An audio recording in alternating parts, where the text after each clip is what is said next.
એક જાડા તળિયાવાળી કડાઈ લઈ લેવાની છે। એમાં મેં 1 લીટર ફૂલ ફેટવાળું દૂધ લઈ લીધું છે, મલાઈ સાથે જ લઈ લીધું છે। એમાંથી આપણે 2 ચમચા જેટલું દૂધ સાઈડમાં રાખી દઈશું એક વાટકીમાં। હવે આ દૂધને આપણે સતત ચલાવતા રહીને 5 મિનિટ માટે ઉકાળી લઈશું। ત્યાં સુધી આપણે સાઈડમાં બીજી સામગ્રી પણ જોઈ લઈએ। અહીંયા મેં 25 થી 30 બદામને આ રીતે રાત્રે પલાળી દીધી હતી, તો એની છાલ આસાનીથી નીકળી જાય છે, તો એને આપણે મિક્સર જારમાં ઉમેરી દઈશું। જો તમારે ઉતાવળ હોય તો તમે 15 મિનિટ માટે ગરમ પાણીમાં પણ પલાળી શકો છો।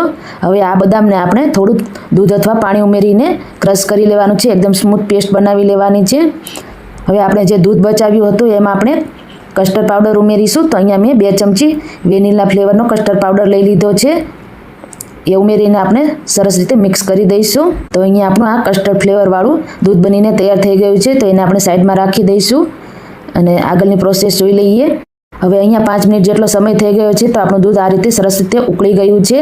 તો એમાં આપણે જે બદામની પેસ્ટ બનાવી હતી એ ઉમેરી દેવાની છે।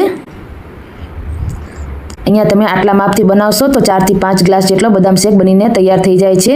બદામની પેસ્ટ ઉમેરી લીધા બાદ આપણે ખાંડ ઉમેરીશું। અહીંયા અડધા કપ જેટલી મેં ખાંડ લીધી છે, તમને જેટલું ગળ્યું પસંદ હોય એ પ્રમાણે તમે વધારે ઓછી કરી શકો છો। ત્યારબાદ જે આપણે કસ્ટર્ડ નાખીને દૂધ તૈયાર કર્યું હતું એ થોડું થોડું ઉમેરતા જઈશું અને મિક્સ કરતા જઈશું। એકસાથે બધું નથી એડ કરવાનું, નહીંતર ગાંઠો પડી જાય છે, તો ધીમે ધીમે ઉમેરતા જઈશું અને મિક્સ કરતા જઈશું। તો અહીંયા આપણે બધું જ દૂધ ઉમેરી દઈશું અને ફરીથી આપણે 5 મિનિટ માટે ઉકાળવાનું છે। તો માત્ર 10 જ મિનિટમાં આ બદામ શેક બનીને તૈયાર થઈ જાય છે।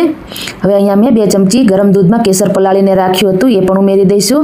આનાથી આપણા બદામ શેકનો કલર ખૂબ જ સરસ આવે છે।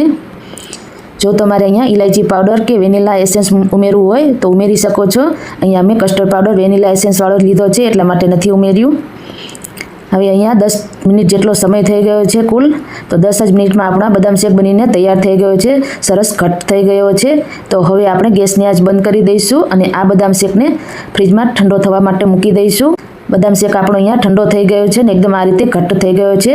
ઠંડો થયા બાદ વધારે ઘટ્ટ થાય છે। તો આ રીતનો આપણો બદામ શેક બનીને તૈયાર થઈ ગયો છે। તો હવે એને આપણે સર્વિંગ ગ્લાસમાં લઈ લઈશું। આટલા માપથી તમે બનાવશો તો તમારા 4 થી 5 ગ્લાસ જેટલા બદામ શેક બનીને તૈયાર થઈ જશે। હવે ઉપરથી આપણે બદામની કતરણથી ગાર્નિશ કરી લઈશું।